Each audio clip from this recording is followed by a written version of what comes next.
Coba sekarang kamu saya tanya, ini latihan cerdas. Definisi kikir itu apa coba? Nggak pernah memberi kamu kan? Artis-artis Jakarta, tokoh-tokoh nasional pernah nggak memberi kamu? Enggak kan? Tapi enggak pernah kamu vonis kikir karena kamu enggak pernah tomat. Tapi pacar kamu, kok amin ditraktir terus, atau istri kamu, atau mertua kamu kok enggak ngasih warisan, kamu bilang kikir enggak? Sebabnya kikir betul apa karena kamu tomak berharap? Tomak. Maka di kitab tasawuf itu enggak ada bab kikir, yang ada bab tomak. Karena asal usul menvonis orang kikir itu karena tamak. Maka jangan banyak kenal orang, nanti banyak hukum kamu kan. Sombong juga gitu, di tasawuf itu nggak ada bab sombong. Karena orang hukumi orang lain sombong itu karena kamu ingin dihormati. Ada orang nggak kenal, terus lewat saja nggak tanya kamu bilang sombong enggak kan? Tapi kalau kenal, oh sombong betul, kenal nggak tanya kan gitu. Jadi tasawuf itu sisi unik dari khazanah Islam. Makanya di tasawuf itu nggak ada kritik terhadap kikir. Ya tentu kikir itu buruk, pasti ya kikir itu buruk. Tapi nggak perlu dikritik. Jangan-jangan yang salah kamu. Mau kenal Pak On di PPAI terus ingin jadi sekretarisnya. Terus ingin kenal Pak Jokowi ingin jadi menterinya. Nanti kenal rektor ingin jadi pegawainya. Ketika nggak diturutin bilang Pak Rektor kikir. Tapi orang lain ya Kak pernah berharap. Mungkin nggak menvonis Pak Rektor atau Pak On ini kikir, enggak kan? Berarti vonis kikir itu status orang itu apa nggak kesampaian niat kamu? Memang agak jelimet ilmu tasawuf itu, tapi itu unik, itu bagian dari khazanah apa? Islam.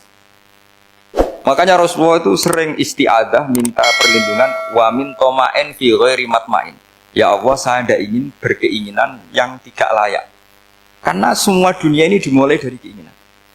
Coba kamu protes negara itu karena apa? Ingin makmur, sejahtera tanpa kerja, sehingga nyalakan menteri keuangan, menteri ini.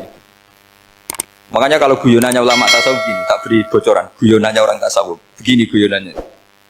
Anta lam tajid min nafsika kullama turid, fa kaifa turidu min ghairika kullama turid.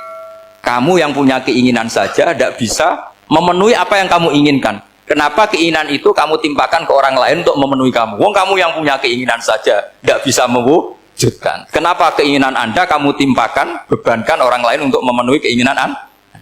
Misalnya kamu, Gus saya ini goblok, tolong pinterkan. Wong kamu yang ini saja tidak bisa, kok menyuruh saya?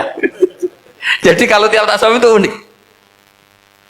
Seperti kamu mencintai istri tulen, itu ingin kan dicintai istri tulen. Kamu sendiri kan nggak bisa cinta tulen, masih pelengahan sana sini.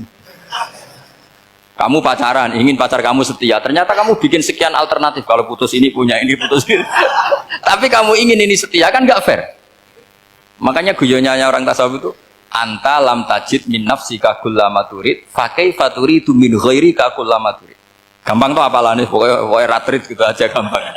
Jadi kamu yang punya keinginan saja tidak bisa memenuhi. Kok orang lain disuruh memenuhi. Jika orang tasawuf itu malu betul. Misalnya saya kok ingin Pak On takdim sama saya itu kurang penggawean. Kalau saya ingin ditakdimi saya menakdimi diri saya sendiri. Makanya berbahagialah orang yang ngilu terus saya ganteng sendiri ya Allah. Saya kaya sendiri. Menunggu orang lain bilang kamu kaya itu repot. Menunggu orang lain bilang kamu hebat itu, ya sudah bilang aja ya Allah saya hebat, ya Allah saya ganteng, ya Allah saya cantik. Daripada menunggu orang lain bilang apa? Cantik. Jadi ilmu tasawuf itu unik. Jadi kalau fikih itu yang dikritik itu kikir. Kalau tasawuf enggak tomak.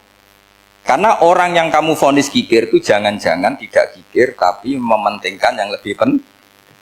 Misalnya ada teman yang tidak pernah nakdir kamu, ternyata punya ibu sakit, uangnya dianggarkan untuk ibunya yang sakit, atau anaknya sekolah, atau keluarganya masih butuh biaya, ya, sehingga sama teman dia kikir. Hakikatnya kikir apa mementingkan yang penting?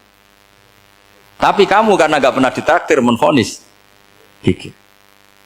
Nah, ini pelajaran. Jadi makanya yang dianteni ilmu tasawuf itu tomak, tamak tadi kalau dalam bahasa Indonesia, bukan kikir.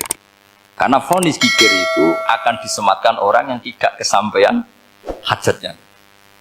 Pokoknya bapak saya itu, keluarga kiai itu ajarannya itu, yang penting jangan berharap dari orang lain. Ini Pak On saksinya, saya dulu benahin terjemah itu nggak pernah ingin diperlakukan seperti ini. Ya ngaji aja. Karena pikirannya keluarga kiai itu sederhana. Kalau ngamal ya ngamal saja. Ngamal itu heroik. Makanya buyut-buyut kita semua ini kan pahlawan semua. Membela negara Indonesia jadi merdeka. Ya nggak pernah kebayang jadi presiden, menteri. Tapi sekarang nggak, ngamal sedikit saja harus jadi menteri, jadi Ini bahaya kalau dalam kelangsungan bernegara karena orang biasa transaksional. Awal negara ini dibangun berdasar heroik, bukan berdasar apa? Transaksional. Tapi sekarang orang akan membiasakan itu. Apa-apa itu transaksional. Ini tidak bagus untuk kelangsungan bernegara. Apalagi kelangsungan beragama. Sehingga seperti saya ini masih punya desa-desa binaan di Sragen, di pedalaman Papua sekalipun. Saya punya santri banyak di Papua. Itu kalau cerita itu unik-unik. Itu mau Jumatan, itu nggak ada orang 40. Sudah datang setengah 12, itu datangnya 3 jam. Di situ mau ketemu santri 3. Semua, karena ya akhirnya mereka tanya gini, Pak. Pertanyaannya itu lucu. Gus, boleh nggak Jumatan orang 3? Secara fikih Syafi'i kan harus orang 40. Kemudian mereka tak bilang, buat sholat duhur saja. Mereka nggak mau. Wong Jumat-Jumat kok duhur. Harinya kan Jumat, masa sholatnya? Sehingga kita yang jadi kiai akhirnya nyari fikul madzhabil arba.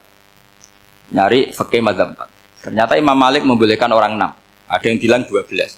Yang penting keceluk jampun. Jampun itu kelompok. Kalau 3 kan belum keceluk apa? Belum disebut apa?